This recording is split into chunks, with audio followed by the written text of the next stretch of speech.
Dear friends, it's a privilege to be able to share with you a short message on these days of incredible importance. These days of Yom Hazikaron, Yom Haatzmaut, day of remembrance, a day in which we remember all of those who have given their lives establishing the state, defending the state, victims of terror. Yom Haatzmaut, a celebration of the founding of Medinas Yisrael, the state of Israel. And I think for those of us who are in the diaspora, we find ourselves in Galus, these are days that are often difficult for us to connect with. In Eretz Yisrael, there's a whole variety of different events and programs, celebrations, to be able to bring out the neshama, the soulful nature of these days. But for us, 6,000 miles away, we look and we observe, but sometimes it's hard for us to connect. And it's important for us to understand what is our avoda, what is our job, what is it that we're supposed to take from these days. And the truth is, I think that there are two separate messages, but they're really interrelated. For Yom Hazikaron, the message is obvious. Va'amar lach b'damai yichayi, va'amar lach b'damai yichayi. Every single thing that Am Yisrael accomplishes always comes with the most overwhelming price. And it's the price of human capital. It's precious lives, men, women, and children who go up on the Mizbeach of Klal Yisrael in order that the rest of us can reap the benefits.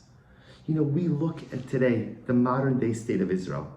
And the truth is, this is independent of how you view the state. Do you view the state as a Schalta de Geula, the beginning of Messianic redemption, another stage of Messianic redemption, no part of Messianic redemption, whatever it is? It's a privilege we have to be able today to go to Eretz Yisrael. You know, if you think about it, for many of us, the first time in our lives during COVID, we knew what it felt like to be locked out of the Jewish homeland. And I think for many of us, it was a jarring experience. What do you mean I can't go home? What do you mean I can't get on a plane? Let's be honest. Many of us justify or are able to continue to live in the diaspora because in my heart I know that in a moment I could decide to pick myself up and go. Right? That's the truth. Baruch Hashem. I could decide tomorrow that, you know what, I'm going to Eretz Yisrael, and the only thing standing between me and my homeland is the price of a plane ticket. Okay, now you have to get a COVID test also. But like I said, that's it. That's it. There's nothing else standing between me and the actualization of a dream that remains so distant for so many generations. But it's important for us to understand that the ability to live that dream, the ability to have a Jewish homeland, did not just appear. It didn't just show up at our doorstep. It didn't just materialize out of nowhere.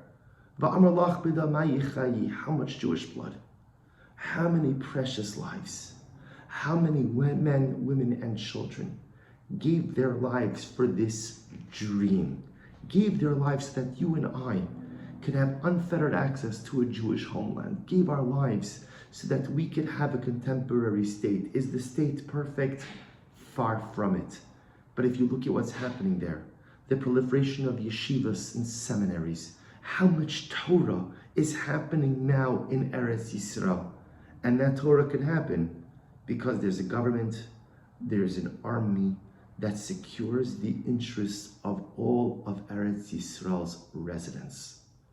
But that ability to have Torah, that ability to have high tech, that ability to have medicine, that ability to have all of the beautiful things that are actualizing within the contemporary state of Israel is all because there are men and women who have given their lives and continue to put themselves in harm's way for the safety and security of Eretz Yisrael, of Am Yisrael, but not just Am Yisrael in Eretz Yisrael. It's Am Yisrael all over the world, because all of Am Yisrael is rooted in Eretz Yisrael. So on this Yom HaZikaron, it is so important for us to pause and to say thank you for your sacrifice to all of those neshamas who have died al Kiddush Hashem, establishing, defending the state of Israel, to those who have been killed in terror attacks simply because they're Jews who live in Eretz Yisrael. That's dying al Kiddush Hashem. And we have an obligation to say thank you. We have an obligation to do something for their neshamas. Whether it's learning a little bit of Torah, saying kapitel of Tehillim, giving a little bit of tzedakah, but doing something to recognize and to appreciate their ultimate sacrifice. That's Yom HaZikaron. And it's an interesting transition because tonight in Eretz Yisrael, they transition from a day that is incredible mourning. And for us, we think about Yom Hazikaron as kind of like an abstract. You know that in Eretz Yisrael, there is no family who is not personally touched by the losses and sacrifices of Am Yisrael. And even if you're a family who's privileged not to be directly touched, you're directly related to someone else who is. And then there's this transition into this incredible celebration. The celebration of the founding of this modern day state of Israel. The founding, again, I think the Eschalta de Geula, and not just the beginning of Geula, but another step, Geula. Our redemption has been unfolding from the moment that the second Beis HaMikdash was set ablaze. From the moment that destruction began, that was the very moment that Geula began. From the moment that the Beis HaMikdash was no more, was the moment that we began to lay the bricks in the foundation for the Bayis Shlishi. The establishing of the state of Israel is not the beginning of Geula. It's not a Schalta de Geula, because that presupposes that Geula didn't start until just a few short decades ago. Not true. Geula has been going on and actualizing for many, many, many generations, for many centuries. But the establishment of the state was a major step forward. The idea that our homeland, it's not just Harabayis Biyadenu, like Rav Goren so famously said after the 6-Day War, right? It's not just Harabayis Biyadenu, but ultimately, again, it's Eretz Yisrael Biyadenu. Am Yisrael has Eretz Yisrael. We have Riboniyut, we have Shlita, we have control. And even though, again, yes, you'll find that there's this flare-up and there's this tension, and we just saw what was happening at Harabayis, at the end of the day, it's ours. At the end of the day, it's ours. It's our police who go there. It's our army who secures the land. It's ours. And that's what we celebrate.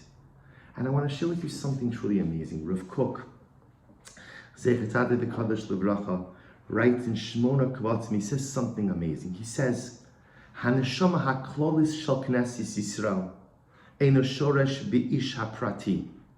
He says, Rav Kook explains something so beautiful. He explains that there's almost like two neshamas. There's an individual neshama, each person has his own soul, but there's also what he calls haneshama haklolis, a national neshama, a general neshama.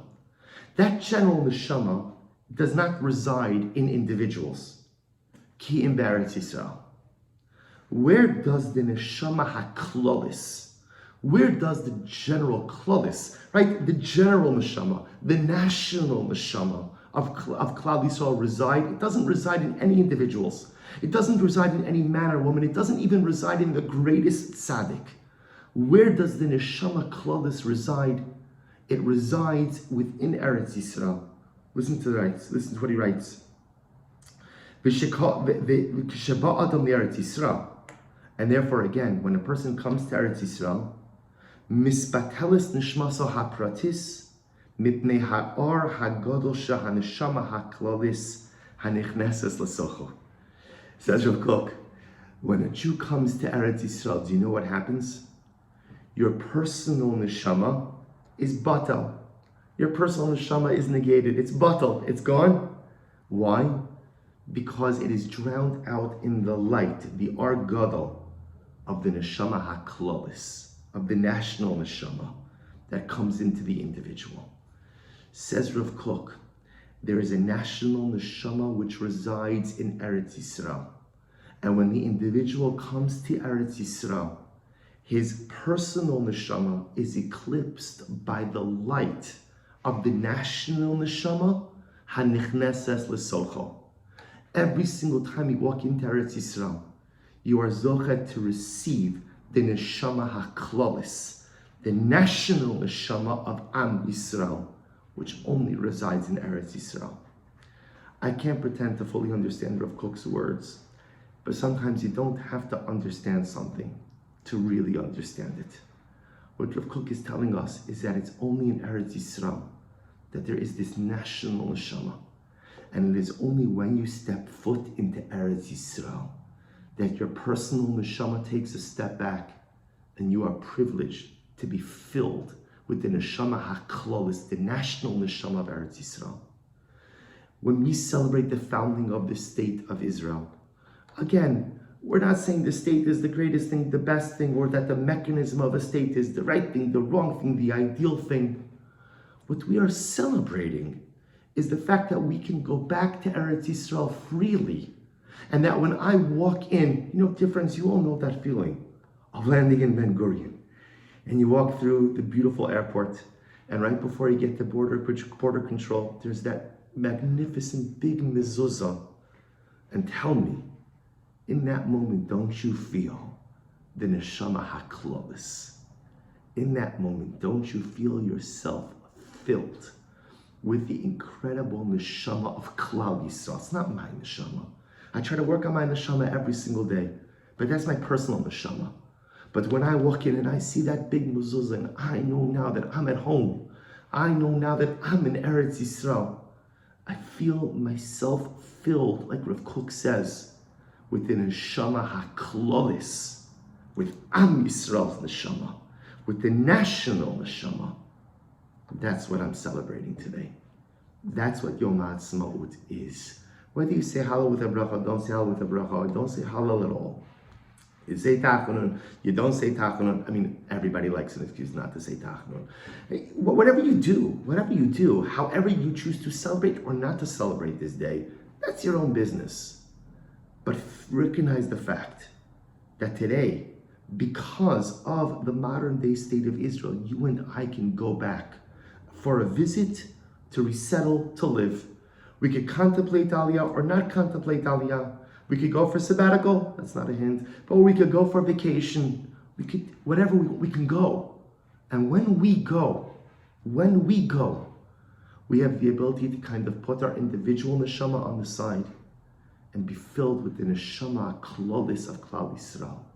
You walk into Eretz Yisrael and you find yourself infused with the neshama of Am Yisrael. That great light, that's the wave of joy, the wave of holiness, the wave of luminescent energy that fills me every single time I see that great mezuzah in Am Yisrael's airport.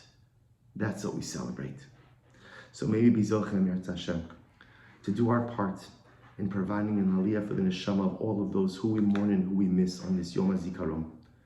And may each of us find a way to celebrate and to thank Hashem for the great miracle of the founding of the state of Israel. However you view it theologically, recognize now that each of us has the opportunity to go home, to experience the neshama of Am Yisrael with all of its great light. May we be zochem Yirtzeh Hashem, that just as Am Yisrael celebrated, or I should say experienced, another step of Geula with the founding of the state, may be zochem Yirtzeh Hashem to stop going through steps and to finally arrive at the finish line of the Geula with the coming of Mashiach Mehira B'Yameinu. Amen.